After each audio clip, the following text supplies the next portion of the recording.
Well, g'day and welcome to the December update, which is also the annual update for 2021. It's been a pretty exceptional year in many regards. A record property year, huge numbers of sales, record numbers of loans. We've been very proud to have our fair share of that, where we've written 30 to 35% higher in settled volume than we have before, so that's been exciting. And of course, there's been challenges for many, and we're sympathetic to all in your situations and wishing you well at this Christmas season. I'd like to show you this first, the property trend, incredible. So this is a graph that Nerida Conisbee, the Ray White chief economist, has given us in a recent session. The most recent year in Sydney has been a 25% rise, a little bit different area by area and market by market, but that's as a guide what we're understanding is the situation. You can read this graph a few ways. You can read it as a huge year and a crazy year and concern, and many parents concerned for their children and many young first home buyers concerned for their capacity to get into the market. But you can also look at the 10-year trend and say, well, it's kind of a catch up from the last few years that were a little slower. But whatever it was, it's been a huge year, and most economists are saying some rise next year, nothing as crazy, and then potentially some fall the following year. But I think that 87% of all predictions are wrong, so let's just see what happens. What I do know is that people that prepare, people that save, people that take ownership generally get great outcomes. In terms of the interest rate environment, looking at the last 30 years, we are still at record lows.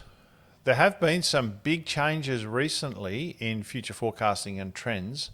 The Reserve Bank has pulled in its forecast for when rates might rise.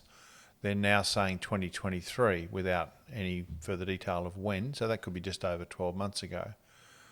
So fixed rates have gone up a lot, from about 2% to about 3% for a 3-year fix, for example, with most major banks being in that range now.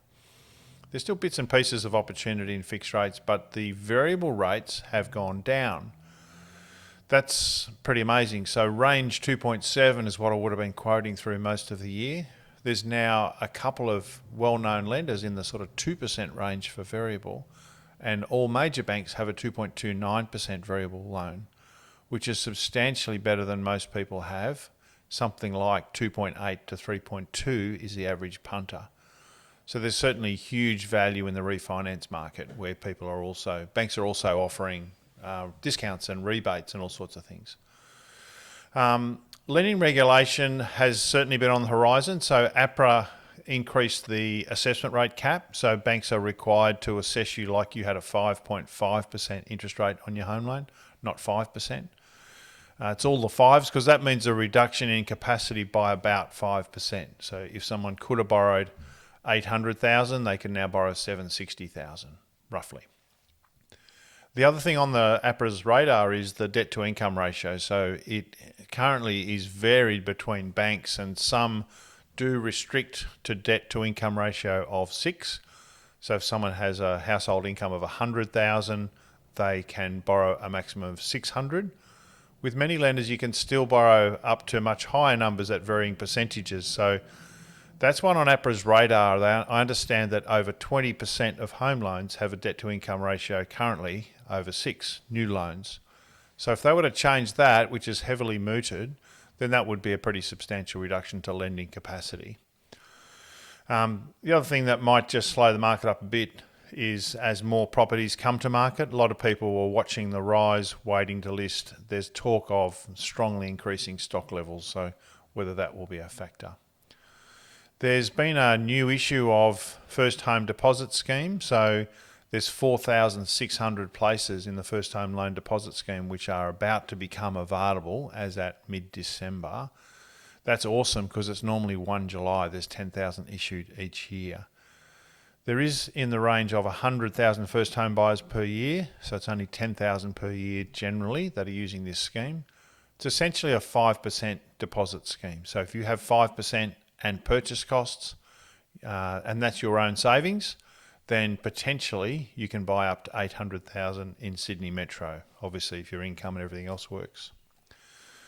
In terms of our team's year, so you might be curious to see the lender split report, which I'll throw up here. The biggest lenders that we have that we've used historically, pretty well spread. CBA, St George, we're not using much St George at the moment, but historically have. ANZ, NAB, Advantage is a white label NAB product, like a warehousing product that's interesting. ING and others of the majors that NAB. So they're the key lenders that we use. Often, always show someone's current bank as an option, and generally people do like to stay at their own bank. So we will use that as a bit of an interesting benchmark. Our team has had. I want to thank my team.